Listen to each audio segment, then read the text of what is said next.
Okay, Theodoros warmed you up perfectly for what I have in plan for you. So what I'm going to make you shout at stuff as well, but it's going to be much easier than what he made you shout.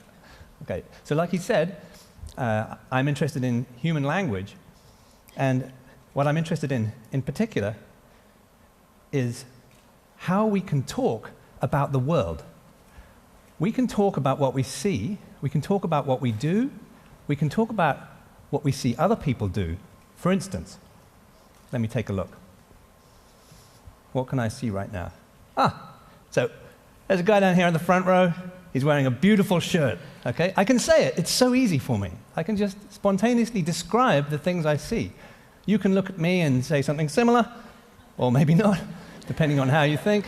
Or remember before, when those acrobats were here, you could easily say, oh man, there are these two acrobats who are climbing up silken ropes which are red. So it's very easy for us to talk about what we see. And this picture here kind of demonstrates this. Here's a person, he's got a speech bubble, and he's talking about the world. And he's interacting with the world as well.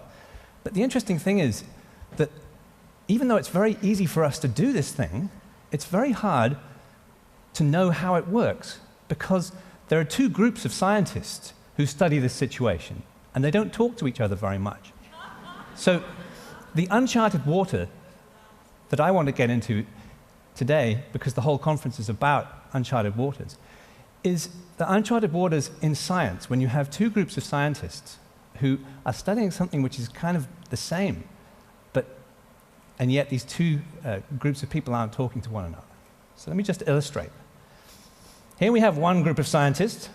This guy up here is a linguist, and he's looking at that speech bubble, and he's focusing on that, but he's not focusing on how the man interacts with the world, right?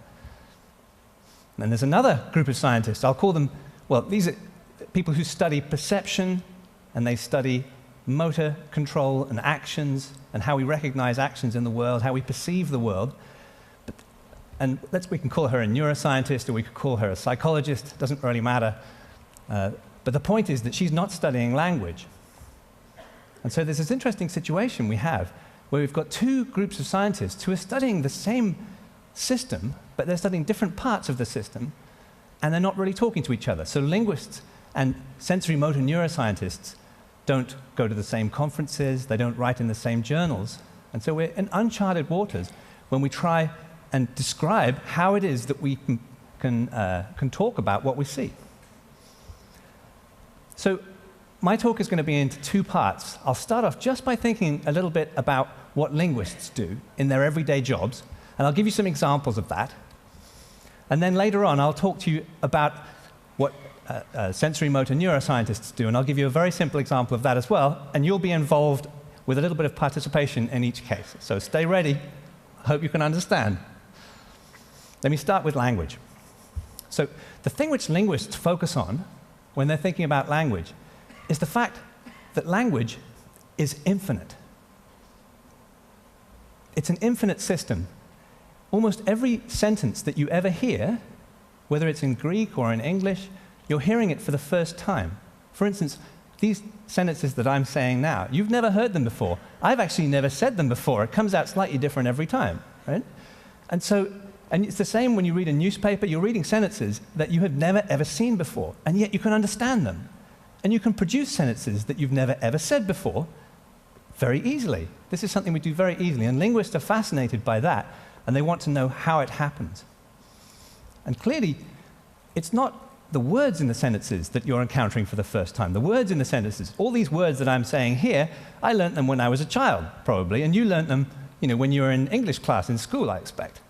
It's the way that the words are put together, and that's the novel thing. And that's, well, called syntax. It's a Greek word, right? You guys invented it. So what I'll be telling you about is syntax, and this is a rather complicated technical topic, and I want to introduce it in a way which is nice and concrete and simple. And so the metaphor that I'm going to use is one which I hope that you all understand.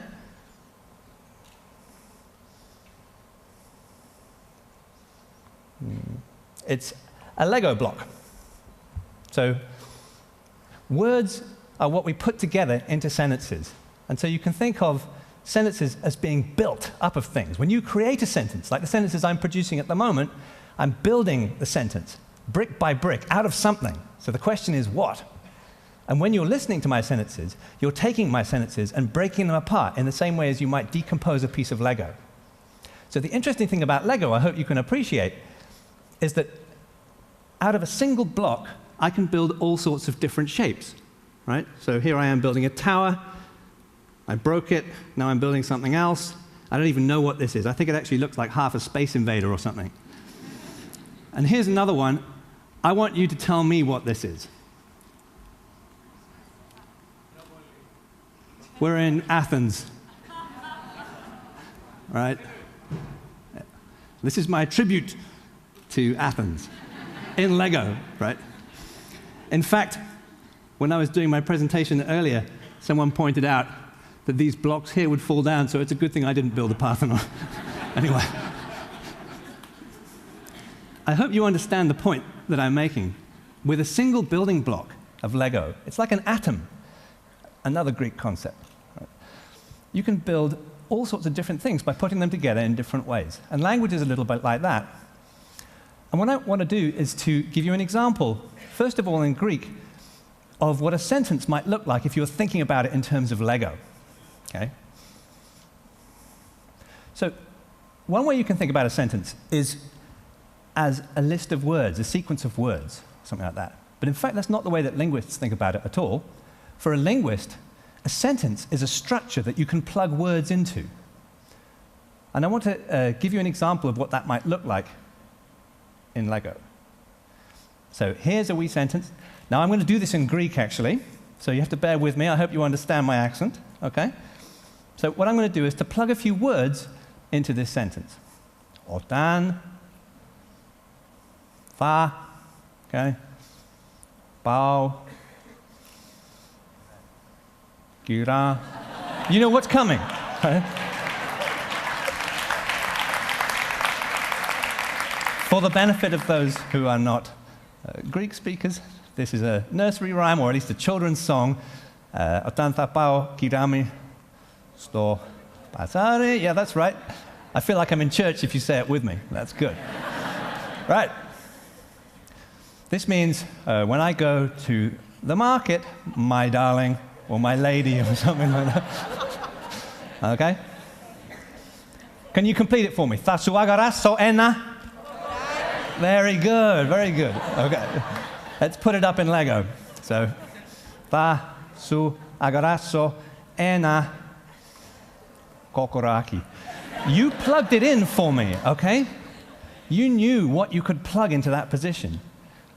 And the interesting thing about this song, I should translate. When I go to the market, my darling, I will buy you a kokoraki, which is a rooster or some sort of cockerel or something like that. Oh, in fact, before we carry on, to kokoraki. Oh, very good, very good. Okay. The cockerel goes kikirikiki. Yeah, right.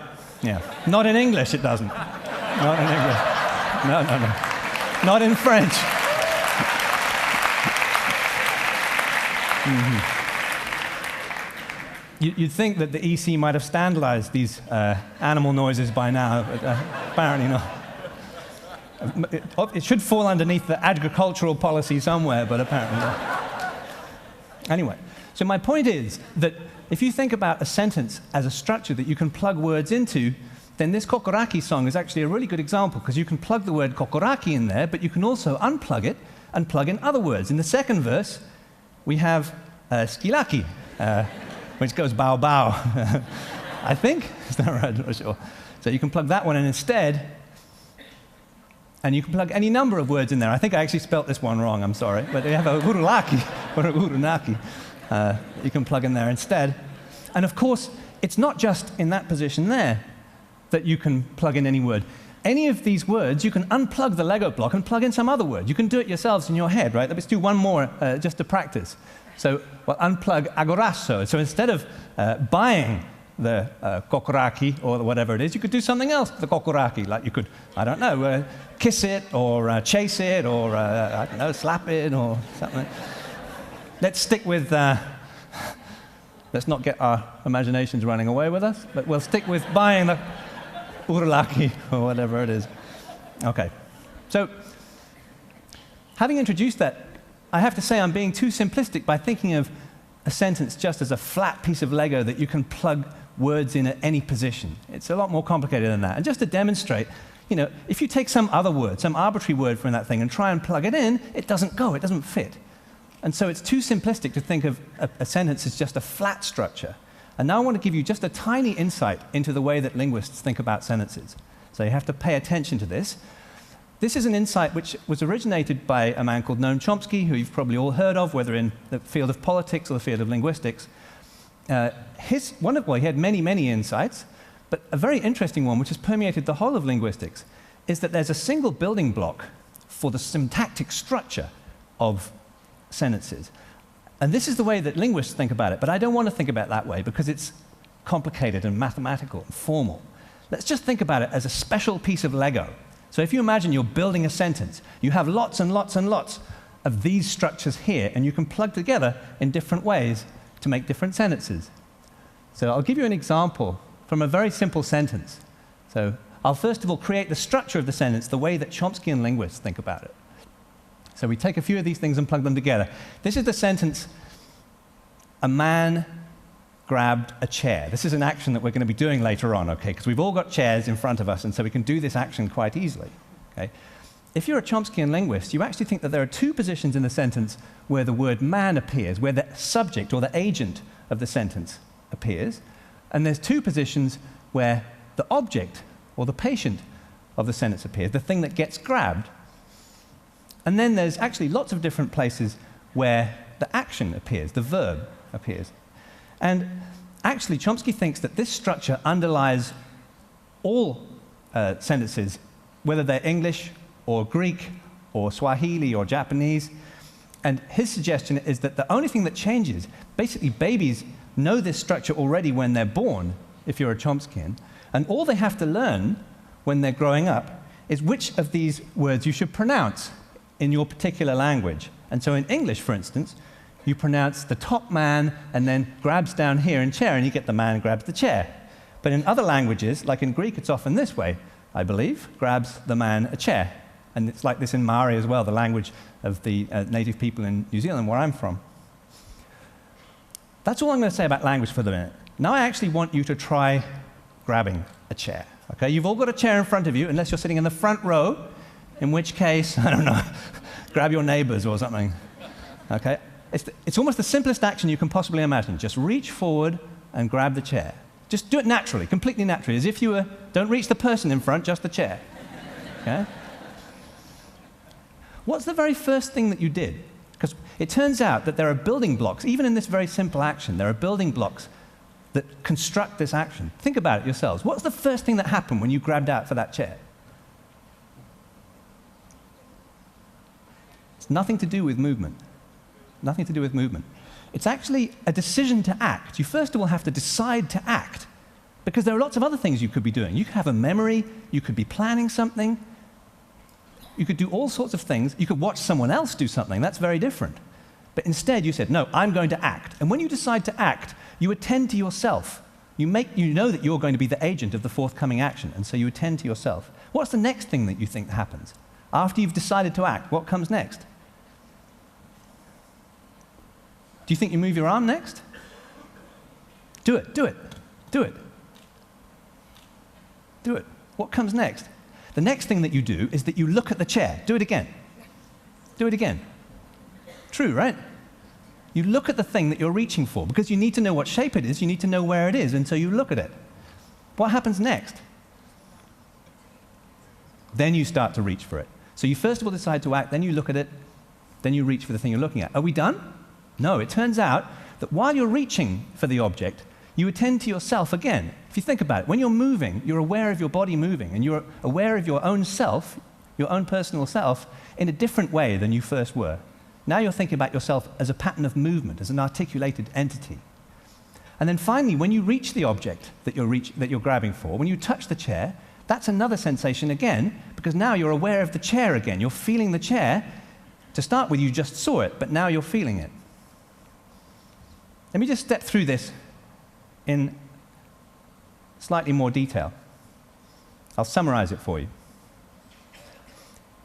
Let's say we're a man grabbing the chair, okay? Well, put a woman in the chair just to make it more interesting. So the first thing that he does is decide to act. And then he attends to the chair. Hopefully. There we are. He attends to the chair, and he gets a representation of the chair. And then he starts to move. So my animation skills aren't up to much. There's someone talking from Pixar tomorrow. He might not be very impressed. Anyway, while he's moving, he's reattending to himself. He's thinking of himself as a pattern of movement. And finally, when he gets to the end of the action, he reattends to the chair. So if you think about this in the way that neuroscientists think about it, where they're thinking about the building blocks of actions and movements, it turns out that there's a building block behind this, which is repeated several times. There's a sensory operation that takes place in an initial context, and you get a piece of feedback, and that leads to a new context. So if you're thinking in scientific terms, the way that neuroscientists think about this action, they think about it like this.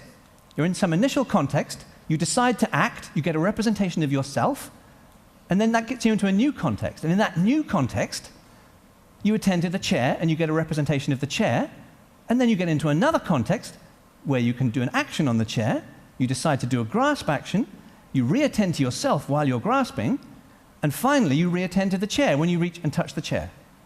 Okay?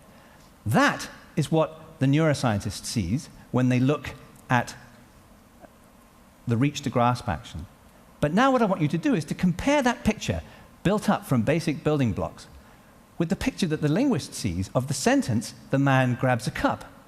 Now I hope you can see that there's an isomorphism between these two. And this is what I think may be able to build a bridge between these two areas. What the neuroscientist sees as the sensory representation of a man here and here is what the linguist sees as the word man. And what the neuroscientist sees as the sensory representation of the chair is what the linguist sees as the word chair. So maybe what's happening is that when we say a sentence, what we're doing is internally simulating or rehearsing the actual process of experiencing a man grabbing a chair, and that's why the sentence means what it does. And if that's true, then we're suddenly in a position where neuroscientists and linguists are actually talking about the same thing and may be able to start talking to each other. Thank you.